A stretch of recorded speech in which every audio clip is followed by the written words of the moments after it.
Hey, welcome. My name is Kathy, and this is our journal of learning about and living with lichen sclerosus. Each week, I research or speak to someone about an aspect of lichen sclerosus and bring you the information, so you don't have to go searching. I bring you the real talk without the medical jargon. And this week, we're continuing down the nutrition path. Food, diet, LS. We hear it all the time. Today we're going to talk to an LS warrior who was diagnosed less than a year ago, but she has a special qualification in this field. Erica Eberl is only 23 years old, but she is packed to the brim with so much information. She is a dietitian. And when she was first diagnosed with LS, having the skills and the resources that she did, she researched LS and diet because that's her jam.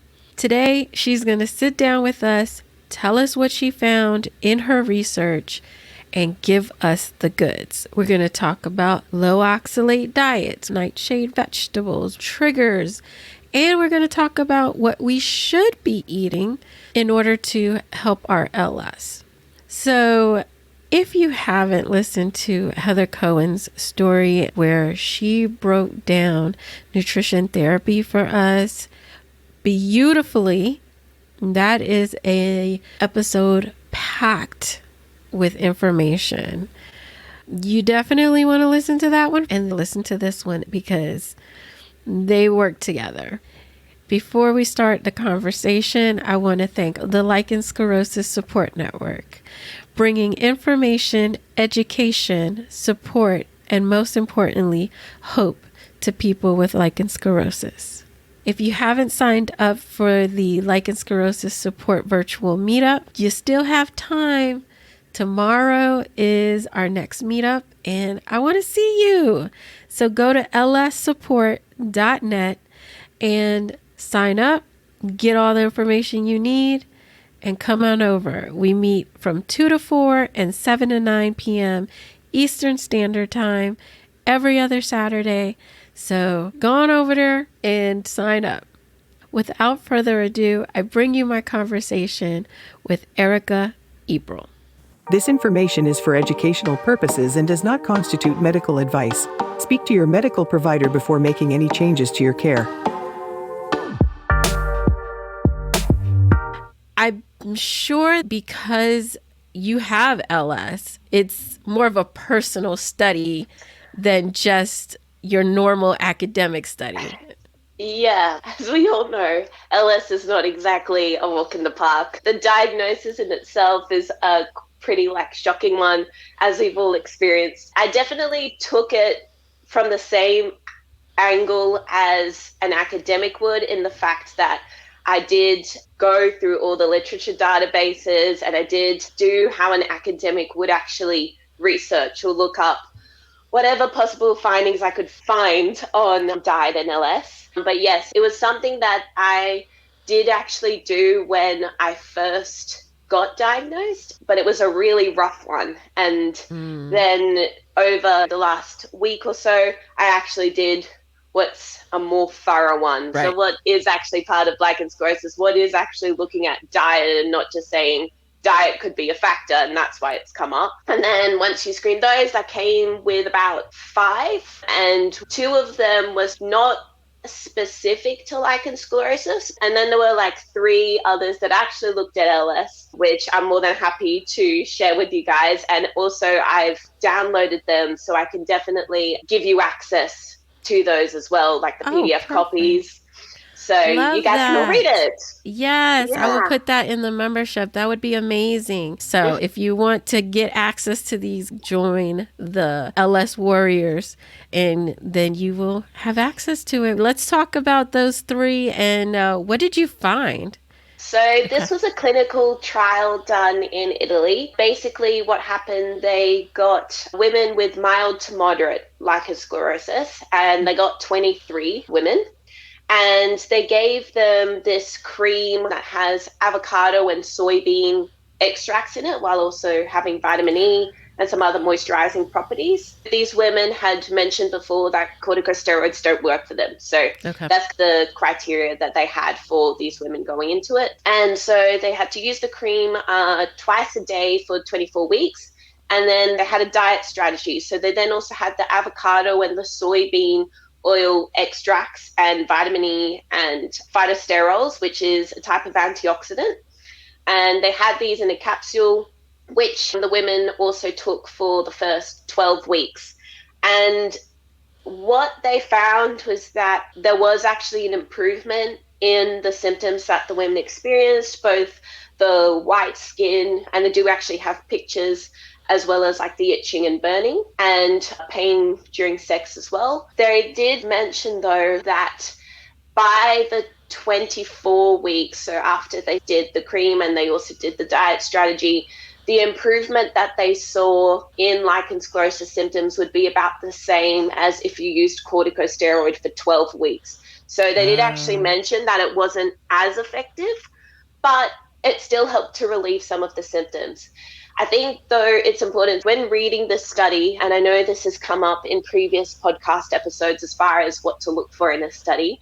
Obviously, it wasn't blinded because the researchers knew what they were giving, the women knew what they were getting, and also there was no group of women who had mild to moderate lichen sclerosus and maybe were having the corticosteroid treatment or had no treatment. So there was no control group, which kind of makes it hard to make a comparison. The other thing that's important to look at is the fact that there was actually a really small number of women. They started off with 23, but then during the treatment process, by the end of the 12 weeks, 3 women had no improvement whatsoever. And so they were actually removed from the study. So you really only had 20 women to see the effects on this. And I guess the other thing is, while avocado and soybean, they both have a lot of fatty acids and also antioxidants that are anti-inflammatory. From looking at the study, you don't know whether the cream has more of an effect or that capsule that they had, if eating it actually had more of an effect. So it's one of those things where looking at that, you go, okay, how much of an effect does diet really have in this big scheme of things? That was one study that I found, and that was done in 2015, so not too long ago.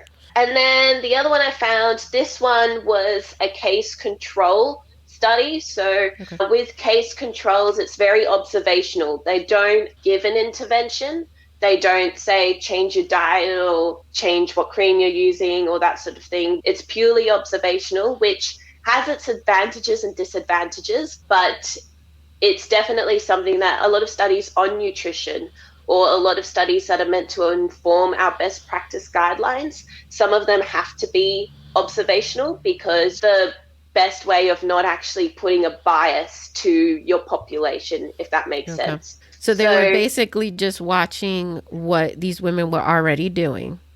Yeah, so they had 75 cases of women with lichen sclerosus, and then they had 223 women who didn't have lichen sclerosus. And they tried to make the two groups very similar as far as the same location that they lived in. So they were exposed to the same environmental factors, the same age group or very similar age group. And I think they all went to the same hospital, or they were all in the same catchment area. I ask, why would they have such a larger number in the control group versus the number in the infected group, I'll call them? Why not the same number? That's a good question. And that's actually one of the questions I had, because it does mean that you have percentages. That difference. Yeah, you do skew the percentages. That being said, because all the 223 women actually came from a hospital, so they all had another reason that they were going in hospital for. It wasn't lichen sclerosus, but it could have been, I don't know, some other inflammatory condition, which they didn't actually check for in the study either. They did check if they had other autoimmune diseases, but they didn't really check what else, like cystic fibrosis or any other sort of disease like that. And so I imagine that what they did by trying to pick 223 was that if they get so many people, then that kind of variation that could possibly happen from other diseases that the people might have kind of nullifies, because you have so many different people and they're all so different. The more people you have, the more that variation explains less of a difference between the controls and the lichen sclerosus people, if that makes sense. Yeah. So basically what they did was they had these two groups of people, and then they did a food frequency questionnaire, which is basically when you ask someone, okay, in the past like few weeks or few months, how many times have you eaten like dairy, or how many times have you eaten carrots? And it's not a very accurate way of looking at someone's diet, but it Yeah. is a very simplified way. And when you're doing a lot of people, which I mean, compared to other nutrition studies, this isn't a huge number of people, but it's still a decent amount. It's a very quick way to get a picture. And this was also done in Italy. They wanted to see if retinoids, so different forms of vitamin A, and carotenoids, which are the precursors to vitamin A, they're like the stuff that make your carrot orange or the stuff that make your spinach green. They wanted to see if a diet high in those would be associated with less lichen sclerosus. So they basically took the cases, they took the controls, they gave them the same food frequency questionnaire. They did only look at the specific sources of these retinoids and carotenoids in the Italian diet. So it definitely doesn't give a whole picture of all the different forms that they could have gotten of vitamin A or carotenoids, but they were just honing in on those specific types. And what they did find was people who had lichen sclerosus, most of them actually didn't have a lot of carotenoids in their diet, whereas in the control group, most of them actually had quite a high intake of carotenoids. So they ate a lot of carrots or they ate a lot of green vegetables. So one of the reasons why this is exciting is because we know that vitamin A is an anti-inflammatory. We also know that it does have an effect on the immune system as well. And so it possibly brings the question, so maybe there is actually a link between diet and LS, and maybe eating like more carrots or more green vegetables or foods that are high in carotenoids can change how our body reacts to LS. It's not necessarily one to take for granted, but it does definitely pose those questions for further research. But they did actually find that, while carotenoids, there seemed to be this association, retinoids, so different forms of vitamin A, so the ones that were like in the milk and the dairy, they showed no association to lichen sclerosus. So there was no difference between the amount of vitamin A or retinoids that people in the lichen sclerosus ate compared to the people that were in the control group. So it was very specific to that carotenoid, which is the vitamin A precursor. Our body converts carotenoids to vitamin A. As you can tell, these studies, none of them were really like conclusive, but then that's also partly because there's not a lot of research on lichen sclerosus and diet, so you have to start somewhere to then actually get the funding to do more research. What can we take away from this study? Should we be eating more carrots and green vegetables? Yeah, I think, look, it's up to you how factual you want to take this study, because obviously it's not enough to actually form guidelines for lichen sclerosus, because it's only one study. It's in Italy. Hasn't really been shown in other populations, and it's very observational. There is actually research on autoimmune diseases and inflammation, which do suggest that a diet quite high in these carotenoids in fruits and vegetables, and that do have vitamin A, is actually quite protective in inflammation. So whilst it's not necessarily been shown so much in the lichen sclerosus group, apart from this one study, it's definitely something that you can start thinking about. And if you look at other studies that are on inflammation or autoimmune, it definitely seems to be a common trait. So definitely I'm always an advocate for eating more vegetables and fruits. So if that convinces you to go down that path and then you see an effect, then that's awesome. By the way, that carotenoid study was done in the 1980s. So they may want to replicate it now that more people have probably been diagnosed than what they were Oh in the God, yeah, 1980s. absolutely.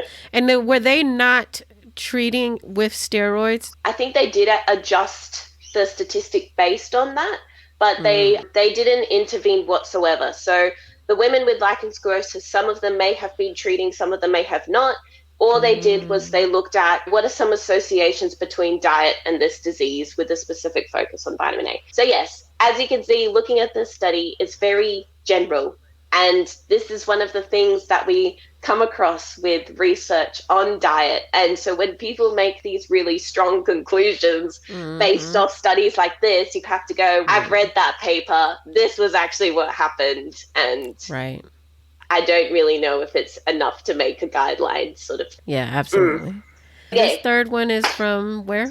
This third one is from Portugal. And basically they got 228 patients with vulvar lichen sclerosus. They interviewed them and they asked them about their diet and if there was any triggers that they found in their diet and lichen sclerosus. When they looked at this group of people, 85% of them actually did have symptoms. The rest of the group were asymptomatic. And then of the women that had symptoms, 74%, so about 3/4 of that group, didn't have any food triggers. They didn't report any diet triggers for their flares. Only 26% actually said that their symptoms were triggered by a food. That is so interesting because in the membership, we just had a 90-day symptom tracking challenge. And we just came together and compared our notes and our triggers and everything. And there were 4 of them that were tracking. I didn't track because I didn't have any symptoms, but 4 of them were tracking, and only 1 out of the 4 found any correlation with food.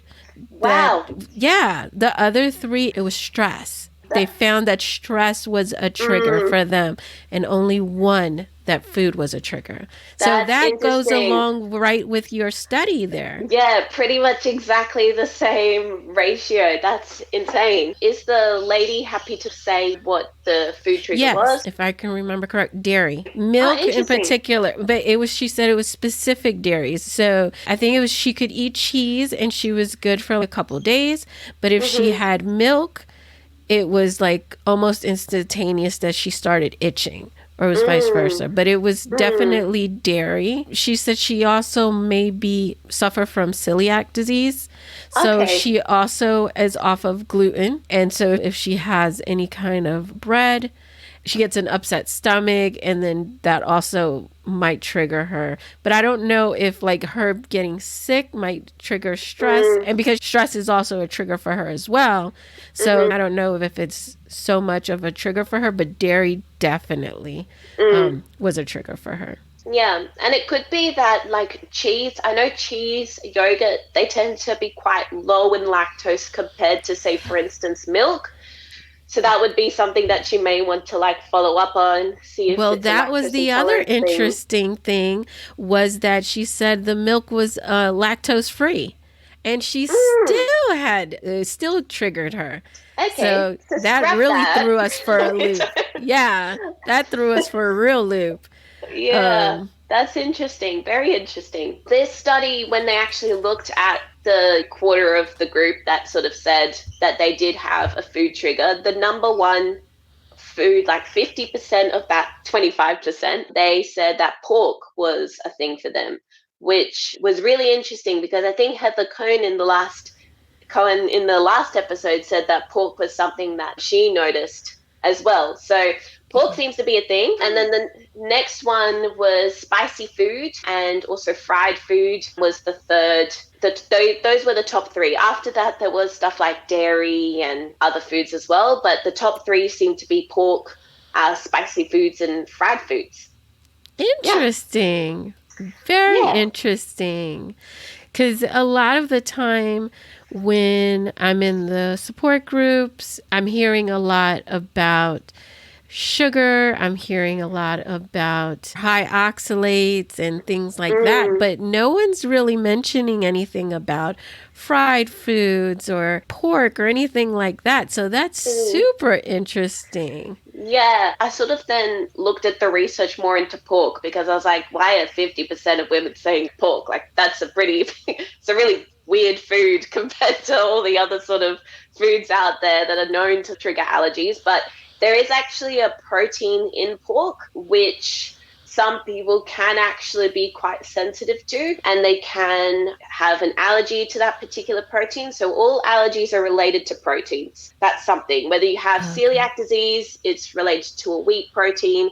If you're allergic to dairy, like actually have an allergy to dairy, it's actually related to the protein in dairy. So all allergies that are diet related are always related to the protein. So Protein. Okay. there is a protein, like a particular porcine, I think it's porcine protein in pork that's not in other meats. And some people can be hypersensitive to it, or they can have an allergy to it or an intolerance. And so they think that might be one of the reasons why, 50% of this 25% of women that said that they had a food trigger actually related back to pork. Super interesting. Yeah. So, all this is telling me is if you haven't listened to the last episode with Heather Cohen when she went through the nutrition therapy, you need to go listen to that. And then you Mm, need to get your food allergies tested, get that test done because mhm. there's a lot of information that can come from it if you believe that food is a trigger. So let's go down that road. What do you recommend we do if we want to find out if food is a trigger for us? If you definitely want to skip the guesswork and you want to find out what your food trigger is, highly recommend seeing a dietitian or a nutritionist that's trained in this department, because what they will do is they will put you on an elimination diet, but that's only so that they can then figure out what your triggers would be. And then what happens is after you go on that elimination diet and you test different foods, you then have an answer of which foods are related to my flares and which foods aren't. And then you're sort of able to figure out what diet or what sort of foods you want to eat from then on, with that knowledge of which ones contribute to the flares and which ones don't. That's probably I would say, the fastest way to get that understanding. And the reason why I say to actually seek guidance with it and not do the elimination diet yourself and test it yourself is Like because AIP and stuff? yes, Okay. because what happens is a lot of women go on these elimination diets and they skip the reintroduction phase. So they go on Mm. an elimination diet, they're like, sweet, I've got no flares, I'm like so cool, I'm chill, like I'm loving life. And then they're like, I'm just not going to put any more food in my diet. That's it. I'm on an elimination diet for life. Mm. And the elimination diet should never be long term. And the reason is because in doing the elimination diet, if you do it for a long period of time, you can actually develop intolerances that you didn't have before. But now your gut Oh. microbiome has adapted to the elimination diet, your body has adapted to the elimination diet. And so maybe before, when you went on the elimination diet, you were only maybe intolerant to, say, two foods or one type of food or a particular chemical that's in food. And then by the time you finish the elimination diet, and if you're on it for like, I don't know, 2 years, 3 years, and you're like, I'm mother life, symptom free. But you probably now have 10 intolerances because your Uh, microbiome has gone, oh, I'm not getting any of this food anymore. I don't need to, create the enzymes to actually digest this particular food. Your body's, I don't need to create this to absorb this particular food. And so what happens is if you introduce those foods, then maybe you had the enzymes and you had the environment to digest it before, but because you've reprogrammed your body and your body's adapted to this new diet, you now are like, I'm intolerant to every food under the sun. you went from bad to worse. Yes, pretty much. On top of that, elimination diets are incredibly restrictive. So, with your elimination diet, you can get social isolation in the fact that now you can't go out and eat with friends. If you are on it for a long term, and you don't actually have a lot of the vitamins and minerals that you had before, especially if you're not doing the elimination diet under guidance. So you can develop nutritional deficiencies, which are not fun if they do become quite serious. And so that's why I would also say, just from like a risk assessment or a risk perspective, to always seek guidance if you want to go down an elimination diet in a reintroduction sort of phase. Yeah. I actually was thinking about doing the autoimmune paleo diet, which is AIP. And I started researching it and just reading about it. And then it was like, you can't eat this and you can't eat that. And I was just like, I'm a starve, because they're like, yeah, eat all the fish you want. And I'm like, I don't eat fish. I only eat fish that I eat is tuna. And I can't survive on tuna. Okay? Yeah. So, yeah, this is not the diet for me. Okay? Yeah. We need to look for something else. And absolutely, I think anyone can say that being on an elimination diet is not fun. In fact, I've had a lot of dietitians, actually, at least in my cohort, they do have intolerances or they do have food sensitivities. And one of them in particular, she did have a food intolerance, but they didn't know what it was. And so she did have to go down the elimination diet. And she was like, Erica, can I tell you, those are one of the worst, months of my life. She was like, I couldn't eat anything. And I was so excited to figure out what I could eat afterwards. Yeah, highly recommend. Seek guidance. Don't skip the reintroduction phase. But yeah, seek guidance purely because if you don't do it properly, you can actually get vitamin and mineral deficiencies, and also your mental health will suffer because it's not exactly the best diet ever. Listen, my mental health was suffering just reading about it. Okay. Yep. I can't even imagine going through it. I'd be like, I'd be like this. They'd be like, what happened to Kathy? She wanted the shock from the lack of food. Okay. Well, your kids would be like, Mom, why are you eating this? Why are you eating with us?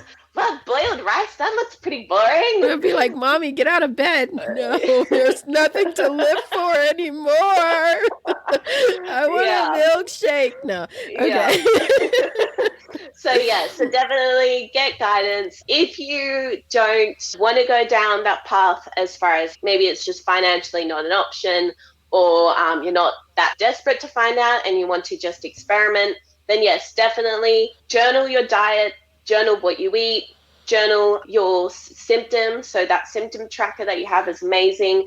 And you can definitely see if there are any correlations between what you eat and what you experience with LS. Also, not to mention, if you do end up going down the path where you do an elimination diet with the help of a dietitian or a nutritionist that's trained in that field, they love food journals. So if you can go there and you go, look, I've been journaling for X amount of weeks.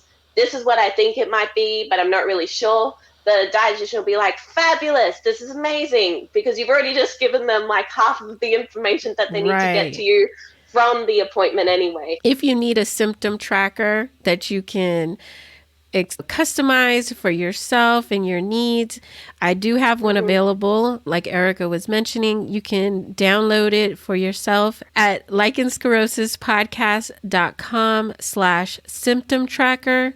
It's a Google sheet, so you can just download it and customize it to your needs. There are also apps in the app stores that you can download that are symptom trackers. One of our members just created a post yesterday, I believe it was, for a symptom tracker app. It was called Bearable, Bearable, and she is loving it. I think it's free to download, but I'm sure there's in-app purchases and things like that. But if you want to go old school, grab yourself a notebook and a pen or download my Google Sheet. So how long should we be tracking? If we're going to take the slow road, do it ourselves, how long do you recommend we track for before we start looking for correlations? It depends with everyone, because if you have other stresses in your life or other factors that you definitely know do flares, say for instance, stress and sleep, big ones, I would probably track long enough that those things don't really matter in the big scheme of things. So say, for instance, if you're having like preparing for exams, or maybe you're having a really stressful period at work, if you only track for maybe those 2 weeks, it's probably not going to be very accurate, because you're dealing with other stuff that contributes to the flares. So long enough so that you can actually see if there are any correlations with diet and your symptoms that's different, or that's with all the other factors controlled, if that makes sense. Yeah. Another thing would be to consider is actually doing it at least for 4 weeks, or for a menstrual cycle, because hormones can affect it as well. So doing it at least a menstrual cycle, maybe 2, because then you can also figure out, oh, maybe my hormones or how I feel during the cycle actually has more of an effect than diet. I've noticed that, you know, in that 1 week before I get my period, that's when my symptoms flare. And yes, I maybe had chocolate every time before I had my menstruation. But then you can then go, all right, so maybe this menstrual cycle, I'm going to just experiment and see if I don't have chocolate before my period, and see if that makes a difference. And maybe you'll still experience the flare and you go, okay, clearly chocolate isn't a thing, it's really just my hormones. Or then maybe your symptoms will go down and you go, interesting, maybe like chocolate is a factor that contributes to that. So that's why I say long enough for you to figure out a pattern, compared, like taking into account all the other factors that could potentially contribute to your symptoms. That's a very good point about the menstrual cycle, because one of the ladies did find that at a certain point in her cycle, she did flare. And so it was just like, okay. And I've heard that from many other ladies, that either right before they get their period, they flare, or some that, you know, it's right after. It's just all very different. And like I said, you can customize that sheet that I created to track your menstrual cycle, add that to there and see if it is a factor for you. So that's very good. And especially because there's not a lot of research for reproductive age women, we have to create that research for ourselves. So we've got to experiment on ourselves to see what works, because the guidelines aren't made for us. What's out there on the Mayo Clinic, it's not made for us. It's made for postmenopausal women and prepubescent girls, because we're left out of the research. Just because you don't show up in the same way that the medical diaries say you should, doesn't mean that you're not suffering the effects. So you got to do your own research. So I love that. Yeah, and definitely I'd like with that as well, and doing your own research. I know I've started advocating a lot for diet in support groups, only because I'm seeing support groups are full of people talking about, I quit this and this is amazing and you guys should all quit this, which support groups are great as far as giving you other people who have the same disease as you and another voice that you can communicate with. But I'd probably encourage anyone who's part of a support group, if you do see a post about diet and someone has seen an effect of removing something from their diet, to actually just go, that's interesting. It may work for me, it may not work for me. But remember, that is a particular person. They do not have the same body as you. They do not have the same genetics as you. They do not have the same gut microbiome as you. And so what works for them doesn't necessarily mean it's going to work for you. Definitely try it if you want to. But I think just if I could encourage everyone to just question and go, that's interesting. I may try it, I may not, but I'm glad it works for you. Amen. Woo, you heard it from a professional's mouth. She has went to school for many years and studied this. This is what I'm talking about. I say it all the time. I get questions all the time about diet. What diet should I follow? And my answer is always the same. LS is individualized and diet is individualized too. You have got to test what is right for you, because what might be right for me may not be right for you, and vice versa. And diet might not even be anything, have anything to do with you. So you cannot take it as gospel and cut all the sugar out of your life, because sugar might not be a trigger for you. Same thing with gluten. Same thing with dairy. You got to test and you have to experiment. So get your journal, however you decide to track it, and keep good notes. I know a couple of the ladies who were tracking their food in particular, they were being real specific, like all the ingredients, because you might have a bag of mixed vegetables and you just put a bag of mixed vegetables. You don't know what vegetables was in there. You got to put in there carrots, peas, whatever was in those foods. So that way you know exactly what's in there. She had some bread and she wrote down the ingredients that were in the bread, because bread is made different ways. So you never know. White bread is different from wheat bread. And even if different companies use different ingredients. So you have to be specific if you're trying to find out what is triggering you. If you feel like there's a correlation with what is triggering you. So let's talk about some of the things that come up in the support groups. Let's go one by one. Let's talk about the low oxalate diet. As a dietitian, what do you got to say about the low oxalate diet? So the low oxalate diet was actually created for people with kidney stones, because having a low oxalate diet kind of reduces the risk of kidney stones for people who are predisposed to getting it.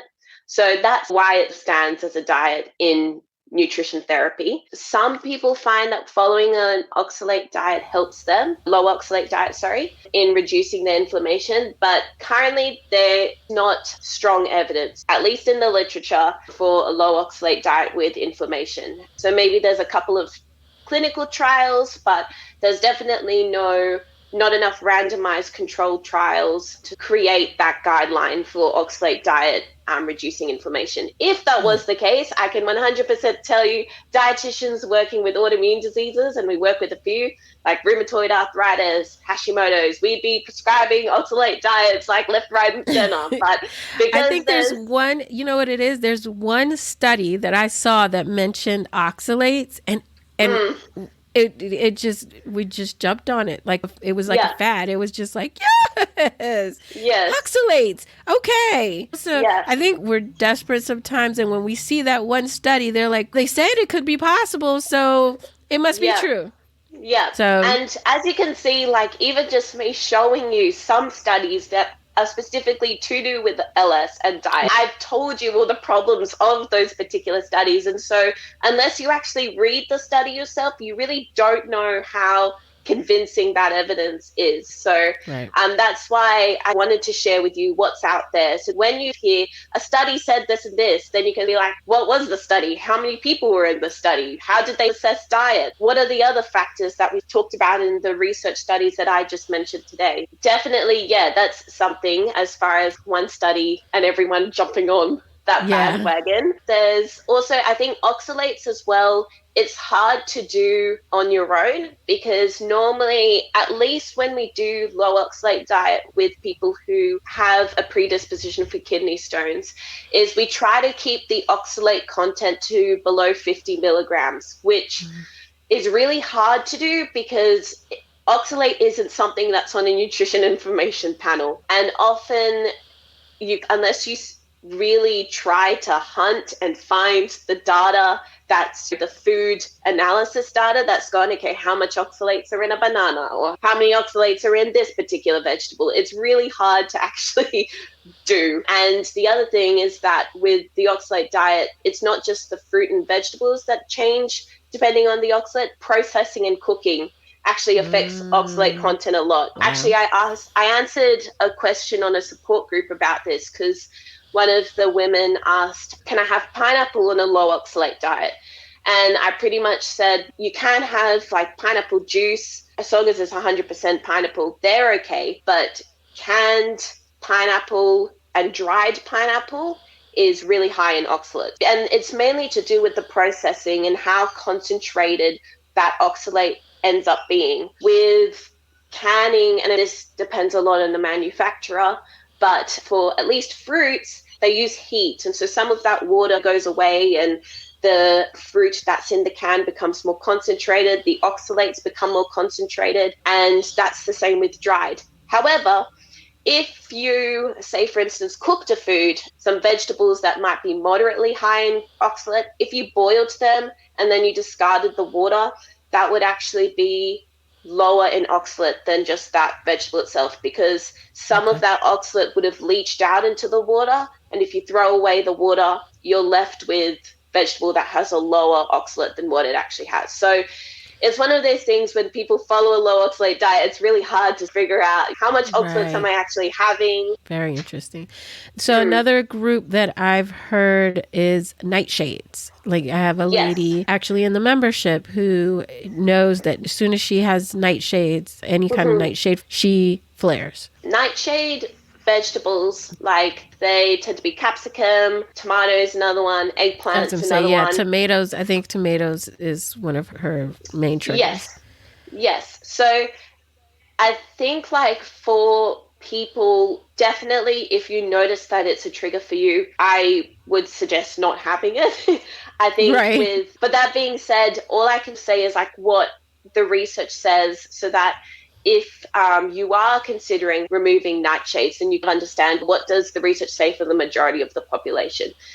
For the majority of the population, there's not a lot of evidence for nightshades actually causing inflammation. In fact, tomatoes and a lot of those vegetables have antioxidants that are meant to reduce inflammation. So the guidelines are not actually to reduce nightshades, although if you do find that it's a trigger for you, then I'm not going to tell you to do differently. That's right. You've discovered what triggers your flares, and that's amazing. So again, test, experiment, find out what your individual trigger is. And so my takeaway is that it's a very small number. This is not the general population that these are causing inflammation in.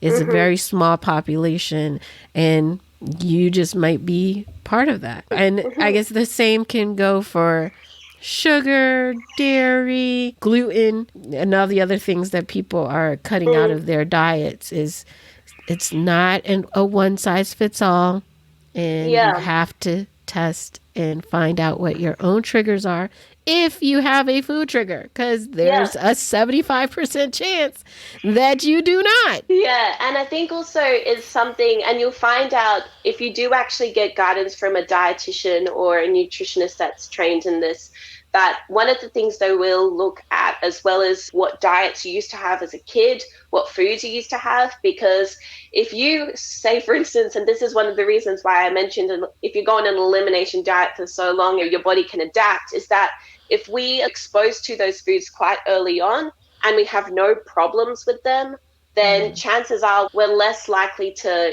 be intolerant to them later on than, say, for instance, if I didn't have tomatoes right through my childhood and then all of a sudden I was like, I'm going to go to Italy or have tomato galore. And then I'm like, God, this isn't so great anymore. Definitely, it's one of those things that you have to look at yourself, look at who you are, what your experiences have been, and see whether it is something that you're willing to try or not. Are there any foods or nutrients that can help us with our LS? Is it, instead of eliminating, what should we be eating?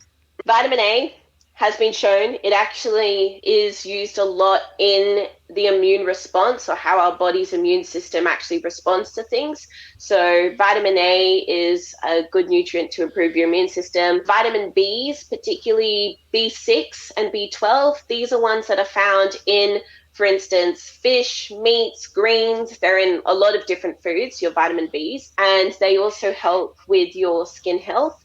And they are really just important in your immune cells functioning properly. And they are associated with improved immune function. So those would be the other ones.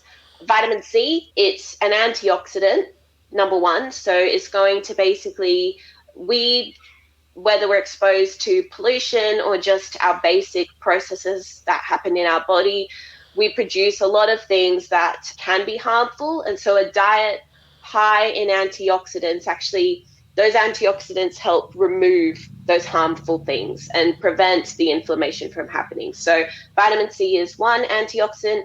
Vitamin E is another antioxidant.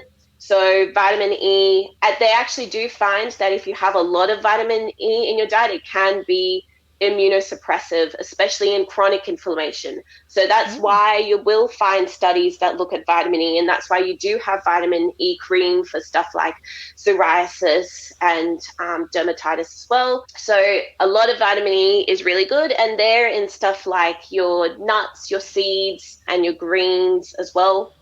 And vitamin D, as has been said before, really good for chronic inflammation. And they do actually find that people who do have autoimmune diseases tend to be deficient in vitamin D. If you haven't already checked your vitamin D levels, definitely check it, because it does play a role in how the immune system works. And you may find that there are some relief of actually just getting your vitamin D levels normal. Also, you'll just have more energy because the vitamin D is great in that department too. So those are the main vitamins. As far as minerals, zinc is another one that's meant to improve our immune system. Folate, which is in a lot of green leafy vegetables as well. Selenium, that's in your Brazil nuts, but also meats as well, and fish and nuts. And then omega-3 fatty acids, they're also anti-inflammatory. So as you can see, there's kind of trends with all these nutrients, and the fact that a diet, high in omega-3s, whether it be from flax seeds or walnuts or fish or seaweed or egg as well has omega-3s. You can also get omega-3s from, there's a small amount in meats that tend to be grass-fed. So if you get like grass-fed beef, that tends to have higher omega-3s than beef that hasn't been or has been grain-fed. So as you can see, running trend with all these nutrients, lots of fruits and veggies, whole grains, and fish and healthy meats. And that's pretty much it. Some of what you're saying is also what Heather was saying. So if you haven't listened to the last episode about nutrition therapy with Heather Cohen, that's like a sister episode to this one. You want to listen to both of them if you really are serious about your nutrition, as far as your autoimmune disease or your just inflammation in general. Definitely packed with so much information. So, Erica, where can people follow you if they want some more information on just diet or just to ask you a question? Where can they get in touch? I do have an Instagram account that's sort of dedicated to actually looking at the research and answering people's questions of diet with research. So you can look up Erica's Appetite. So basically appetite, but an apple, or you can just look up Erica Dietitian, and I should come up as well on Instagram. You can also email me, ericaeberl.dietitian@gmail.com. And yeah, if you have any questions, you want me to research anything for you, while I have access to all these different literature databases, I'm more than happy to do it for you. It's the geeky thing that I love doing, where I love reading about nutrition, and if I can help people in the process learn more about diet as well, yeah, then I'm more than happy to do so. Thank you so much for just wow. That's all I got to say. Thank you. It's all good. It was lovely. I told you this was going to be another information-packed conversation. She knows what she's talking about. She's done the research, and if there's anything that you would like her to research for you pertaining to diet, I will have all of her information in the show notes. So just click your app and her information should be there. Or you can go to lichensclerosuspodcast.com/diet. And again, all of her information will be there. So thank you, Erica, one more time for spending that time with us and giving us all the goods. So what are you doing for your diet? Are you making any changes? Are you looking for your triggers? Do you know what your triggers are? Email me at Kathy with a K at Lichen Sclerosus Podcast, or DM me on Instagram at Lichen Sclerosus Podcast. I want to know. Let me know what's going on. And like I said, you can always come and talk to me at the virtual meetup every other Saturday, 2 to 4 or 7 to 9 p.m. Eastern Standard Time, and we can talk about it. Easy peasy. I'm so excited because Lichen Sclerosus Support Network has another freaking project, because they're awesome.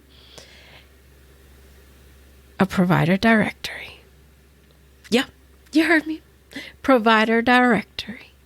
So you can put in your city, your state, and see what LS providers have been referred by other LS patients. Okay. Now, I like it. And it's searchable. And not only will you be able to find doctors, there's some pelvic floor physical therapists in there. There's functional doctors in there. We got the whole gamut. And it's a working database. So we're constantly adding, we're constantly updating.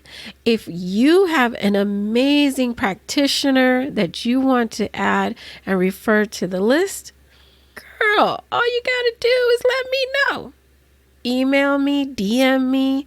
All the information is in the show notes, or go to the website lichensclerosuspodcast.com/diet. I hope you have an amazing week, and I will talk to you next time. Bye.